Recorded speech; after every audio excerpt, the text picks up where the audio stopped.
चण्याची डाळ आहे भिजलेली, 2 ते 3 तास भिजवलेली आहे. ही अर्धी वाटी आहे. इथे जिरं घेतलेलं आहे, इथे कांदा घेतलेला आहे आणि इथे सुकं खोबरं घेतलेलं आहे, चवीनुसार मीठ आणि लसूण. आणि इथे ह्या मिरच्या घेतलेल्या आहेत, 7-8 मिरच्या घेतलेल्या आहेत. पण छान अशा आहे ना, त्यांना भाजून घ्यायचं तव्यावर भाजल्यानंतर आहे ना छान असा ठेसा ठिकतो. ते आहे ना मिक्सरचा भांडा घेतलेला आहे, त्याच्यामध्ये मिरच्या टाकायच्या. इथे शेंगदाणा घेतलेले आहेत, भाजून घेतलेले आहेत आणि छान असं सालं काढलेलं आहे. इथे डाळ आहे ना, डाळ पण मिक्सरच्या भांड्यातच टाकायची. पण डाळ आहे ना, या डाळीचं फक्त 2 भाग झालं पाहिजे आणि छान असा आहे ना दरदरा पिसायचा, जास्त पावडर नाही बनवायची, कारण आपल्या दाताखाली छान असं क्रिस्मी लागलं पाहिजे.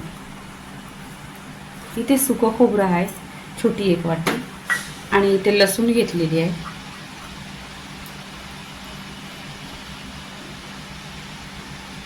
आणि इथे जिरं टाकायचं. आता ढक्कन लावून घ्यायचं मिक्सरच्या भांड्याला ना, छान असा दरदर पिसून घ्यायचा. इथे पहा छान असा हा वाटण वाटून घेतलेला आहे. ठेसा पहा दरदरा पिसायचा. डाळीचं फक्त 2च भाग झालेले आहेत, असा पिसून घ्यायचा. गॅसवर तवा ठेवलेला आहे. तुमच्याकडे जर तवा असला लोखंडी तर घ्या, इथं कढई घ्या. इथे तव्यामध्ये तेल टाकलेलं आहे, 1 चमचा. तेल छान असं गरम झालं पाहिजे. गरम झाल्यानंतर इथं जिरं टाकायचं. जिरं पण छान असं तडतडलं पाहिजे. इथे मोठा 1 कांदा घेतलेला आहे, ते पण टाकायचं. कांद्याला छान असं गोल्डन कलरवर परतून घ्यायचा तेलावर, आणि जास्त पण जाळायचं नाही.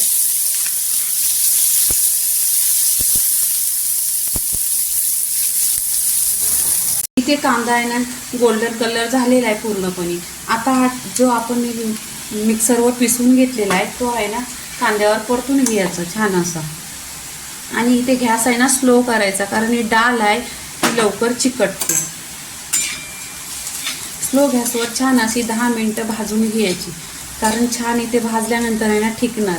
फ्रीजमध्ये ठेवलं तरी 8-10 दिवस जाणार, बाहेर ठेवलं तरी पण. हा ठेसा आहे ना 1 नंबर लागतो. तुम्ही भाकरीशी खा नक्की, आणि तुम्ही कसा बनवताय ते कमेंट करा, आणि ह्याच्यामध्ये अजून काय टाकायचं ते पण कमेंट करा. इथे बघा तेलावर छान असं परतलेलं आहे, 1-2 मिनटं परतलेलं आहे, अजून 2 मिनटं परतायचा, आणि या खायला खूप छान अशी टेस्ट लागते. इथे आहे ना चवीनुसार मीठ टाकायचं.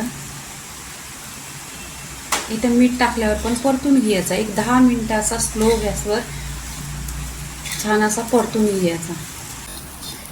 इथे पूर्णपणे 10 मिनटं छान असा स्लो गॅसवर आहे ना मी तेलावर परतून घेतलेला आहे. तर पूर्णपणे हा ठेसा झालेला आहे, खमंग असा खुशबू पण सुटलेला आहे, आणि 1 नंबर टेस्टी आहे.